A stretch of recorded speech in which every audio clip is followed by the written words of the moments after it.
Assembly ఎన్నికల్లో Congress party వికలాంగులకు ఇచ్చిన అన్ని హామీలు నెరవేర్చుకుంటే హనుమకొండ జిల్లా నుంచే హస్తం పార్టీని అంతం చేసేలా ఉద్యమిస్తామని భారత వికలాంగుల హక్కుల పరిరక్షణ సమితి రాష్ట్ర అధ్యక్షులు గిద్దె రాజేష్ అన్నారు. బుధవారం హనుమకొండ జిల్లా కేంద్రంలో ఏర్పాటు చేసిన భారత వికలాంగుల హక్కుల పరిరక్షణ సమితి తెలంగాణ రాష్ట్ర సదస్సుకు ముఖ్య అతిథిగా హాజరైన భారత వికలాంగుల హక్కుల పరిరక్షణ సమితి రాష్ట్ర అధ్యక్షులు గిద్దె రాజేష్ ఇటీవల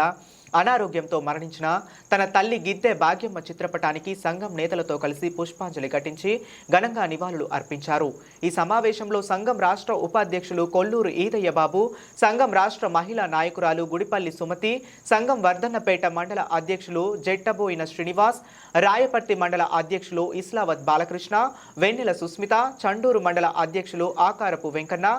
Yadaiah, Saidulu, Kodad Vasanthi hospital lab chairman Syed Mustafa తదితరులు పాల్గొన్నారు. హన్మకొండ జిల్లా కేంద్రంగా నిర్వహించినటువంటి భారత వికలాంగుల హక్కుల పరిరక్షణ సమితి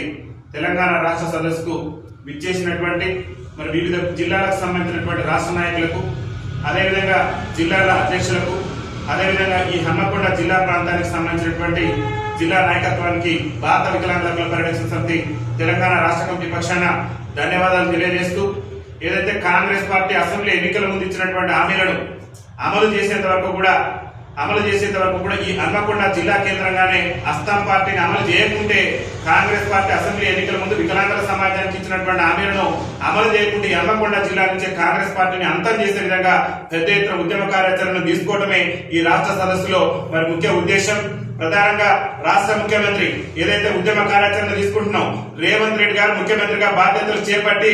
వచ్చే నెలతో దాదాపు 3వ తారీఖు తర్వాత ఏడాది పూర్తి చేస్తున్నటువంటి పరిస్థితి ఉంది. ఏడాది రేవంత్ రెడ్డి గారి పరిపాలనలో వికలాంగుల సమాజానికి ఎలగబెట్టింది శూన్యం కాబట్టి పెద్ద ఎత్తున ఉద్యమ కార్యాచరణ ఏడాది పాటు సహనంతో భారత వికలాంగుల హక్కుల పరిరక్షణ సమితి కాంగ్రెస్ పార్టీ ఆనాడు ఎన్నికల మేనిఫెస్టోలో ఇచ్చినటువంటి హామీ రాష్ట్ర ముఖ్యమంత్రి రేవంత్ రెడ్డి గారు పునఃసమీక్షించుకోవాలి. మేము అధికారంలోకి వస్తే, కాంగ్రెస్ పార్టీ అధికారంలోకి వస్తే వికలాంగుల పెన్షన్ ఇప్పుడు ఇస్తున్నటువంటి పెన్షన్ 6,000 రూపాయలు చేస్తామని చెప్పేసి ఆనాడు హస్తం పార్టీ రాష్ట్ర అధ్యక్షుడిగా ఉండి ఈ రేవంత్ రెడ్డి గారు ఆనాడు మేము అధికారంలోకి వచ్చిన నెల నుంచి 6,000 రూపాయలు పెన్షన్ ఇస్తామని చెప్పేసి హామీ ఇచ్చి నేటి వరకు కూడా వికలాంగుల పెన్షన్ పెంచకపోవడం అంటే వికలాంగుల సమాజం పట్ల హస్తం పార్టీ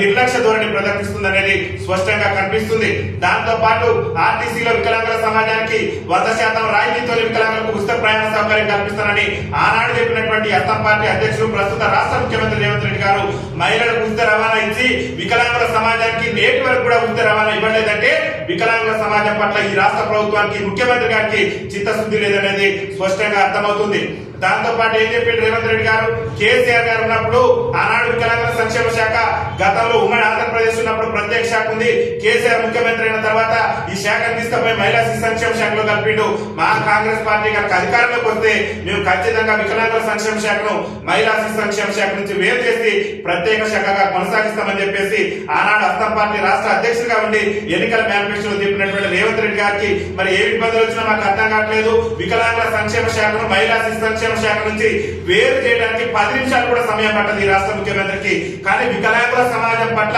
వికలాంగుల పట్ల ఆయనకున్నటువంటి చిన్న చూపు కారణంగానే నేటి వరకు కూడా వికలాంగుల సంక్షేమ శాఖను మహిళా శిశు సంక్షేమ శాఖ నుంచి వేరు చేయలేదనేది వికలాంగుల సమాజం ఇక్కడ ఉన్నటువంటి మేధావర్గం మొత్తం కూడా గుర్తించాలని చెప్పేసి నేను విజ్ఞప్తి చేస్తున్నా. అదేవిధంగా తెలంగాణ రాష్ట్రంలో ఏం గొప్ప చెప్పిన ముఖ్యమంత్రి గారు, కాంగ్రెస్ పార్టీ అధికారంలోకి వస్తే తెలంగాణ రాష్ట్రంలో వికలాంగులకు ఏ చిన్న ఇబ్బంది వచ్చినా సరే ఖచ్చితంగా ఆనాడు ఏదైతే 2016లో కేంద్ర ప్రభుత్వం తీసుకొచ్చినటువంటి వికలాంగుల అట్రాసిటీ చట్టం ఏదైతే ఉందో, మా కాంగ్రెస్ పార్టీ అధికారంలోకి వస్తే వికలాంగులు ఎవరైనా అవమానపరిచినా, హేళన చేసినా, వికలాంగుల పట్ల చిన్నచూపు చూసేటటువంటి ప్రయత్నం చేసిన వికలాంగుల హక్కుల చట్టాన్ని రాష్ట్రంలో సమర్థవంతంగా అమలు చేసి 2016 వికలాంగుల హక్కుల చట్టాన్ని ప్రకారం కేసులు కూడా నమోదు చేస్తామని చెప్పేసి ఆనాడు ఎన్నికల మేనిఫెస్టోలో పేర్కొన్నటువంటి ముఖ్యమంత్రి రేవంత్ రెడ్డి గారు ఈ రాష్ట్రంలో ఉన్నటువంటి వికలాంగుల సమాజాన్ని అవమానపరిచే విధంగా, వికలాంగుల సమాజాన్ని హేళన చేసే విధంగా ఒక సీనియర్ ఐఏఎస్ ఆఫీసర్ అయినటువంటి స్మితా సబర్వాల్ వ్యాఖ్యలు చేస్తే నేటి వరకు కూడా ఆమె మీద చర్యలు తీసుకోలేదంటే రేవంత్ రెడ్డి ప్రభుత్వానికి వికలాంగుల సమాజం పట్ల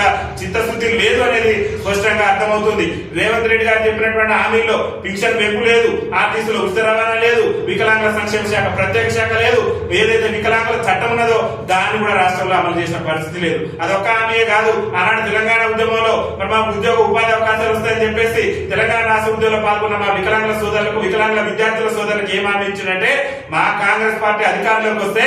తెలంగాణ రాష్ట్రంలో వికలాంగుల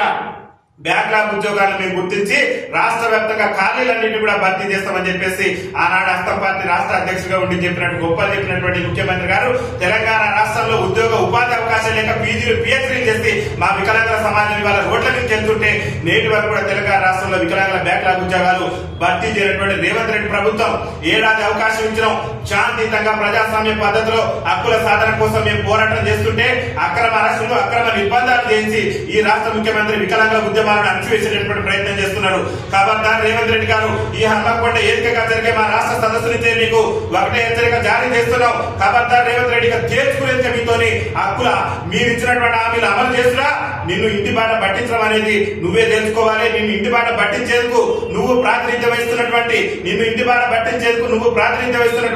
కొడంగల్ కేంద్రంగానే పెద్ద ఎత్తున మా యొక్క ఆందోళన కార్యక్రమాలను ఉధృతం చేసేందుకు ఈ రాష్ట్ర సదస్సులో హన్మకొండ జిల్లా కేంద్రంగా జరిగినటువంటి రాష్ట్ర సదస్సులో మేము పెద్ద ఎత్తున ఉద్యమ కార్యాచరణ రూపొందించుకున్నాం. ముఖ్యమంత్రి గారికి విజ్ఞప్తి చేస్తున్నాం, మళ్ళీ మీకు అవకాశం ఉన్నది. డిసెంబర్ 3 లోపు కాంగ్రెస్ పార్టీ అసెంబ్లీ ఎన్నికల్లో ఇచ్చినటువంటి హామీ మేరకు వికలాంగుల పెన్షన్ 6,000 పెంచాలి. లేకుంటే నీ సంగతి ఏదో కూడా కొడంగల్ కేంద్రంగానే చూసుకుంటాం. డిసెంబర్ 3 లోపు ఆర్టీసీలో వికలాంగులకు ఉచిత ప్రయాణ సౌకర్యం కల్పించాలి. లేకుంటే నీ హస్తం పార్టీ సంగతి అంతం చేసే విధంగా ఉద్యమ కార్యాచరణ తీసుకుంటాం. డిసెంబర్ 3 లోపు ఏదైతే నువ్వు చెప్పినవో వికలాంగుల బ్యాక్లాగ్ ఉద్యోగాలు భర్తీ చేస్తానని చెప్పేసి ఆ ఉద్యోగాల భర్తీకి సంబంధించి వెంటనే నోటిఫికేషన్ ఇవ్వాలి. డిసెంబర్ 3 లోపు తెలంగాణ రాష్ట్రంలో వికలాంగుల అట్రాసిటీ చట్టం అమలుకు సంబంధించి ప్రతిపాదనలు తీసుకొచ్చి ఈ రాష్ట్ర డీజీపీతో చర్చలు జరిపి తెలంగాణ రాష్ట్రంలో అన్ని పోలీస్ డిపార్ట్మెంట్లకు కూడా వికలాంగుల హక్కుల చట్టం మీద అవగాహన కల్పించి వికలాంగుల మీద ఎలాంటి దాడి జరిగినా, ఎలాంటి అవమానం జరిగినా, ఎలాంటి అన్యాయం జరిగినా సరే వికలాంగుల సమాజానికి అండకుండే విధంగా మీ ప్రభుత్వం పనిచేయకుంటే నీ పార్టీ నీ పత్రమే లక్ష్యంగా మా భారత వికలాంగుల హక్కుల పరిరక్షణ సమితి ఉద్యమిస్తుందని చెప్పేసి ఈ హన్మకొండ కేంద్రంగా జరిగినటువంటి రాష్ట్ర సదస్సు నుంచి నేను హెచ్చరిక జారీ చేస్తున్నాం. నీకు చిత్తశుద్ధి ఉంటే తక్షణమే వికలాంగుల పెన్షన్ నువ్వు ఇచ్చినటువంటి హామీ మేరకు